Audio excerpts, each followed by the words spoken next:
बिस्मिल्लाहिर्रहमानिर्रहीम। इय्याका नअबुदु व इय्याका नस्तईन। अल्लाह तेरी इबादत करते हैं और सिर्फ तुझसे मदद मांगते हैं। डियर व्यूवर्स, पीपीएससी का सन 2022 का आखिरी एडवर्टाइजमेंट है ये। इसके बाद सन 2023 में जो है वो ऐड आएंगे। तो अब मैं ये ऐड का ओवरव्यू करता हूँ, लेकिन उससे पहले एक अहम चीज़ को मैं डिस्कस कर दूँ स्टार्ट में ही कि पीपीएससी की तैयारी कहाँ से करें। क्योंकि पीपीएससी में के थ्रू नौकरी लेने के लिए सबसे अहम मसला इसका टेस्ट को पास करना होता है। पीपीएससी का जो टेस्ट होता है वो FPSC federal public service commission से भी ज़्यादा मुश्किल आता है। इवन जो बाकी Khyber Pakhtunkhwa public service commission है, सिंध पब्लिक सर्विस कमीशन है, Gilgit Baltistan public service commission है, कश्मीर पब्लिक सर्विस कमीशन है, उन सब में से भी जो पीपीएससी का टेस्ट है वो सबसे ज़्यादा मुश्किल आता है। इसमें सबसे मुश्किल चीज़ टेस्ट को पास करना होता है। तो टेस्ट पास नहीं होता, टेस्ट किस तरह पास करें? इसमें देखें, ज़्यादातर जर्नल नॉलेज ही आता है।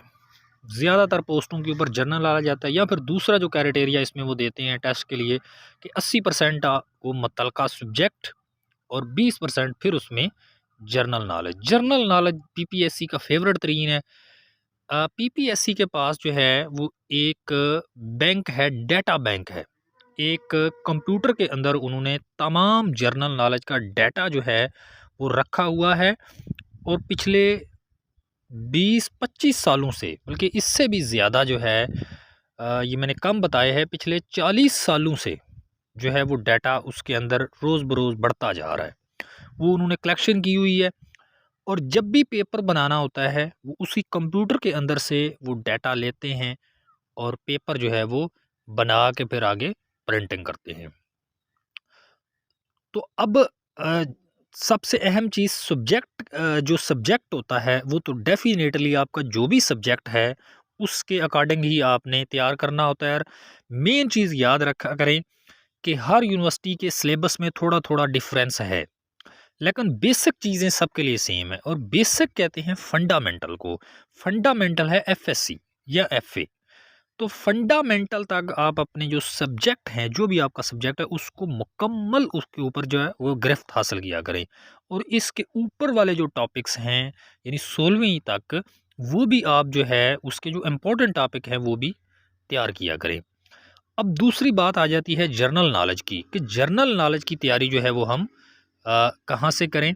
जर्नल नॉलेज के लिए पीपीएससी ज़्यादातर एमसीक्यूज़ बार बार रिपीट करके देता है। तो उसमें आप शहद इम्तियाज़ की बुक ले लें, उसने वो जितने भी टेस्ट हुए हैं उनकी एमसीक्यूज़ जो हैं उनको बनाया हुआ है, और ज़्यादातर टेस्ट वहाँ से आते हैं। शहद इम्तियाज़ की बुक बहुत मुश्किल है, लेकिन जो बंदा उसको तैयार कर लेता है, काफ़ी हद तक चांसेस होते हैं कि वो जर्नल नॉलेज में जो है वो क्लियर कर जाएगा, जॉब्स ले लेगा। बहुत सारे लोग जो है उन्होंने उसकी बुक को पढ़ा है, और बाकी भी बुक्स हैं डॉगर वालों की, कारवन वालों की, और भी हैं, आप लेके तैयारी कर सकते हैं। लेकिन शहद इम्तियाज़ की बेटर है, तो उससे आप तैयारी करें जर्नल नॉलेज की, अपने सब्जेक्ट की। एक चीज़ मैं कहना चाहता हूँ आप लोगों से, देखें, आपने 16 ईयर आपकी क्वालिफ़िकेशन है, या आपने एमफिल किया हुआ है या पीएचडी किया हुआ है। एक लम्हे के लिए सोचें कि हमने कुछ भी नहीं पढ़ा हुआ, हमने जो नौकरी के लिए पढ़ना था ना वो कुछ भी नहीं पढ़ा हुआ, और अब हमें नौकरी के लिए पढ़ना है। और नौकरी के लिए आपने सोचना है कि मैंने 1 साल नौकरी के लिए पढ़ना है। तो नौकरी के लिए जब पढ़ेंगे तो फिर आप नंबरों के लिए उस वक्त नहीं पढ़ रहे होंगे, आप नौकरी के लिए पढ़ रहे होंगे। और उसका जो टेस्ट के लिए सिलेबस है उसको 1 साल पूरा दिन रात लगा दें, एक कर दें, और एक करने के बाद उसकी हर चीज़ को ए टू जी जाएं, पूरा जोर लगाएं अपना, और इसके बाद जो है वो टेस्ट दें। देखें, मैं ये चीज़, लोग कहते हैं कि पीपीएससी का ये भी ऐड आ गया, ये ऐड आ गया, इस पे अप्लाई कर दें, टेस्ट देते रहें, आखिर तो तुक्का लग ही जाएगा ना। मैं ऐसा नहीं कहता, मैं कहता हूँ पहले पूरी तैयारी करें। आप जिस चीज़ में भी आप सपोज करें पुलिस में जाना चाहते हैं, आप मिनिस्ट्री ऑफ डिफेंस में जाना चाहते हैं, आप एजुकेशन या किसी भी डिपार्टमेंट में जाते हैं, तो उसके लिए जो मुतल्लिका टेस्ट का सिलेबस है वो आप पूरे ज़ोर से अपना पहले तैयार कर लें। अगर आप पूरे ज़ोर से उसको तैयार कर लेंगे तो फिर होगा ये कि आप इंशाल्लाह वो टेस्ट में सबसे टॉप पे आएंगे, या कम से कम टॉप 10 पोजीशन में आएंगे और आपकी जॉब जो है वो मिल जाएगी। ये टेस्ट देते रहें तुक्का लग जाएगा, ये तब आप कह सकते हैं जब आपने तैयारी मुकम्मल की हुई है। और फिर आप जो है वो एक टेस्ट अगर नहीं खुदा न खास्ता पास हुआ तो अगले तीसरा फिर चौथा भी इस तरह दें तो इंशाल्लाह कोई ना कोई जो है वो पास हो जाएगा।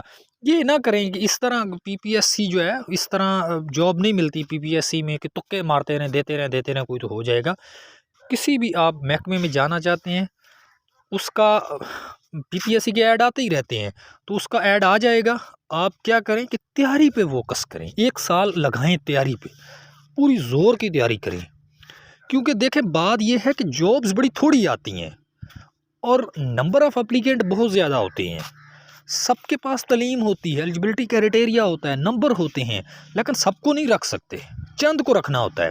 वो जो चंद को रखना होता है वो किस बेस पे रखें, उनकी मेहनत की बेस पे होता है कि वो इतनी सख्त मेहनत करें कि वो टेस्ट पास कर जाएं, इंटरव्यू पास कर जाएं और वो जॉब पे लग जाएं। तो ये मैं कहना चाहता हूँ कि तालीम जो भी आपकी है, आपकी डिग्री वाली 16 ईयर तक नहीं कर सकते तो 12 ईयर तक एफएससी एफए तक जो है मुकम्मल अच्छी तरह तैयार कर लें।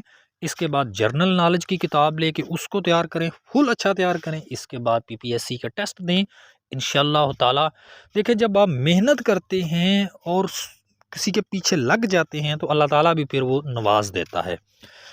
तो ये तो मैंने तैयारी के मतलब जो है वो आपको बताया कि तैयारी कैसे करें। अब मैं बात कर लेता हूँ कि ये जो लेटेस्ट ऐड आया है 32, ठीक है, इसके मतलब जो है वो इसका जस्ट मैं ओवरव्यू दूंगा क्योंकि ऐड तो पीपीएससी की वेबसाइट पे भी मौजूद है, ये व्हाट्सएप ग्रुप में भी आ जाता है, लेकिन जस्ट मैं इसका ओवरव्यू दे देता हूँ जी। ये पब्लिश इन न्यूज़पेपर ऑन 30/12/2022, 30 तारीख यानी आज की डेट को ही ये जो है न्यूज़पेपर में पब्लिश कर दिया गया है ad. Punjab public service commission advertise number 32 आखिरी है और पहला है जी specialized health care medical education department. इसमें जॉब्स हैं 84 सीटें हैं जी। मैं इसको थोड़ा जूम कर दूं, 84 सीटें हैं जी। BS17 assistant director accountant budget और अकाउंटेंट ऑफिसर की हैं। इसमें M.Com वाला बंदा जो है वो अप्लाई कर सकता है। तो M.Com जिसकी तालीम है वो इसमें अप्लाई करेगा, उसी के मुताबिक टेस्ट होगा। आगे अगला है जी पंजाब पुलिस डिपार्टमेंट में है स्पेशल ब्रांच। इसमें 7 सीटें हैं असिस्टेंट डायरेक्टर की इंटेलिजेंस की। तो इसमें master degree 2nd division physiology और political science, sociology, anthropology, defence static studies, history of और Pakistan study, mass communication, public administration, economics. तो ये वाले बंदे इसमें जो है वो अप्लाई कर सकते हैं और इसका जो टेस्ट होगा वो सारा का सारा जर्नल नॉलेज से होगा। फिर आगे है जी industries, commerce, investment and skill development, ये वाला डिपार्टमेंट है। इसमें 1 सीट है जी असिस्टेंट की और कोई भी बैचलर डिग्री वाला इसमें अप्लाई कर सकता है। उसका MS ऑफिस जो है, वर्ड है, एक्सेल वो अच्छा होना चाहिए। टेस्ट इसका सारा का सारा GK से ही आएगा। आगे है जी board of revenue deputy commissioner district collector office Jhelum. इसमें BS17 असिस्टेंट की जो है वो कितनी सीटें हैं, 4 सीटें हैं। कोई भी ग्रेजुएट इसमें अप्लाई कर सकता है और सारी का सारा पेपर GK से आएगा, जर्नल नॉलेज से आएगा। Home department Punjab forensic science agency, ये बहुत अच्छा डिपार्टमेंट, इसकी पे बहुत ज़्यादा होती हैं। इसमें असिस्टेंट डायरेक्टर 17वें स्केल की नौकरी है। मास्टर डिग्री किसी भी चीज़ में हो अप्लाई कर सकता है। सारा का सारा टेस्ट आगे जर्नल नॉलेज से आएगा, यानी कोई भी इसमें अब अप्लाई कर सकता है। आगे literacy non formal basic education department, इसमें जो पिछला ऐड है 31 उसमें भी जॉब्स आई हैं और अब दोबारा आई हैं। BS16 लिटरेसी कोऑर्डिनेटर की हैं, 3 साल कॉन्ट्रैक्ट पे हैं और 18 सीटें हैं। इस पर master degree BS honours in anthropology और सोशियोलॉजी और सोशल वर्क और डेवलपमेंट स्टडीज़, ये वाले बंदे इसमें अप्लाई कर सकते हैं। और इसका टेस्ट जो है वो 20% इसमें कंप्यूटर होगा और 80% इसमें जर्नल नॉलेज होगा। आगे हम बात कर लेते हैं housing, urban development and public health care engineering. तो इसमें बात करें, एक सीट जो है वो BS17 असिस्टेंट डायरेक्टर इंजीनियरिंग की है। तो डेफिनेटली इसमें सिविल इंजीनियरिंग वाला अप्लाई कर सकता है और इसका टेस्ट भी आगे वो सिविल इंजीनियर वाला देगा। अगला है जी वाटर सैनिटेशन एजेंसी रावलपिंडी। तो पानी की सफाई वाला महकमा है ये, और इसमें 4 सीटें हैं जी असिस्टेंट डायरेक्टर की इंजीनियरिंग की, SDO सिविल। तो सिविल वाला बंदा BSc सिविल इंजीनियरिंग वाला इसमें अप्लाई कर सकता है, उसी का इसमें टेस्ट देगा। आगे है जी एक seat assistant director engineering SDO electrical. तो इसमें इलेक्ट्रिकल वाला अप्लाई कर सकता है, इलेक्ट्रिकल जो है उसी से टेस्ट आएगा। अगला है जी housing, urban development and public health care engineering development. तो इसमें BS17 है जी डायरेक्टर वाटर क्वालिटी JRO। तो इसमें MSc environmental engineering, MSc bio chemistry, analytical chemistry और microbiology, zoology, botany from recognize university. तो इसमें एजुकेटर जो बनना चाहते हैं उन वाले जो सब्जेक्ट हैं बायोलॉजी, केमिस्ट्री, ज़ूलॉजी, बॉटनी, तो इन्वायरमेंटल, तो ये वाले अप्लाई कर सकते हैं। बहुत अच्छी ये जॉब है जी। और इसका जो टेस्ट होगा वो 10% सब में से है। इन्वायरमेंटल से, बायो केमिस्ट्री से, एनालिटिकल केमिस्ट्री से, माइक्रोबायोलॉजी से, ज़ूलॉजी से, बॉटनी से, ये सबसे 10% है और 40% जर्नल नॉलेज है। और आगे है जी BS17 असिस्टेंट डायरेक्टर है जी, इसी शोबे में एक सीट है जी। BSc इंजीनियरिंग चाहिए मैकेनिकल डिसिप्लिन, तो मैकेनिकल वाला बंदा इसमें अप्लाई कर सकता है। आगे हम बात करते हैं board of revenue deputy commissioner Rawalpindi की जॉब्स हैं जी। इसमें है 2 सीटें हैं स्टीनोग्राफर के लिए रेगुलर बेस, इंटरमीडिएट चाहिए क्वालिफिकेशन यानी 12वीं तक, और साथ में उसकी टाइपिंग स्पीड अच्छी होनी चाहिए, कंप्यूटर के मतलब उसको नॉलेज होना चाहिए। तो इसका टाइपिंग का सिर्फ जो है वो टेस्ट लिया जाएगा। आगे हम बात कर लेते हैं जूनियर क्लर्क। एक सीनियर क्लर्क होता है, एक जूनियर क्लर्क होता है। जूनियर क्लर्क 11वां स्केल है, इसका 45 सीटें हैं। इसमें सिर्फ 12वीं क्लास होनी चाहिए और टाइपिंग स्पीड अच्छी होनी चाहिए, और इसका टेस्ट होगा जर्नल नॉलेज का, और टाइपिंग स्पीड भी चेक की जाएगी। आगे हम बात कर लेते हैं board of revenue deputy commissioner district collector office Jhelum में कुछ जॉब्स हैं, और इसमें 12 सीटें हैं जी। स्टीनोग्राफर के लिए इसमें भी इंटरमीडिएट और टाइपिंग अच्छी होनी चाहिए, और इसका टैपिंग का जो है वो टेस्ट लिया जाएगा, सिर्फ टैपिंग का टेस्ट होगा। आगे हम बात कर लेते हैं 41 सीटें हैं जी जूनियर क्लर्क की, और इसमें सिर्फ इंटरमीडिएट चाहिए, और इसका जो टेस्ट है उसमें 20% आपका MS ऑफिस से मुतल्लिक और 80% आपका जर्नल नॉलेज होगा। अब हम आगे है जी specialized health care medical education department, यानी जो मेडिकल का डिपार्टमेंट है, मेडिकल कॉलेजेस हैं उनमें ये जॉब्स हैं, और ये बड़ी हाई रैंक की जॉब्स हैं, सिर्फ मेडिकल वाले ही अप्लाई कर सकते हैं। इसमें 2 पोस्टें हैं सीनियर रजिस्ट्रार की और रेडियोलॉजी, इसने FCPS किया होगा। तो ये बड़े हायर लेवल की जॉब्स हैं, यानी जिसने MBBS भी किया हुआ है, इसके बाद FCPS भी किया हुआ है, और FCPS आपको पता है स्पेशलाइजेशन होती है मेडिकल में, तो उसकी जॉब्स हैं ये सारी की सारी। सीनियर रजिस्ट्रार है, सीनियर जो है वो ऑर्थोपोलॉजी है, और गैस्ट्रोलॉजी है, न्यूरोलॉजी है, दिमाग वाला, प्लास्टिक सर्जरी है, ये जो रंग गोरा करने के लिए चेहरा बदलवाते हैं, इस तरफ जो है वो सीनियर रजिस्ट्रार आगे जो है वो मुख्तलिफ हैं। कार्डियोलॉजी में है, एंटोमोलॉजी में है, और सर्जरी में है, और इसी तरह न्यूरो सर्जरी है, इस तरह यूरोलॉजी है। तो ये वाली सारी सीटें मेडिकल के मुताल्लिक हैं, और 18वें स्केल पे हैं। जिसने FCPS किया होगा, आगे स्पेशलाइजेशन भी की होंगी, वही इसमें अप्लाई कर सकता है। आगे ये फ्रेश के लिए नहीं है। आगे हम चलते हैं जी specialized health care medical education, ये भी अभी वही आ रहा है कि इसमें 40 पोस्टें जो हैं वो सीनियर रजिस्ट्रार सर्जरी की हैं। इसमें भी MBBS वाला ही अप्लाई कर सके, ये भी वही चल रहा है अभी। आगे है mines and mineral departments, mines labour welfare organisation.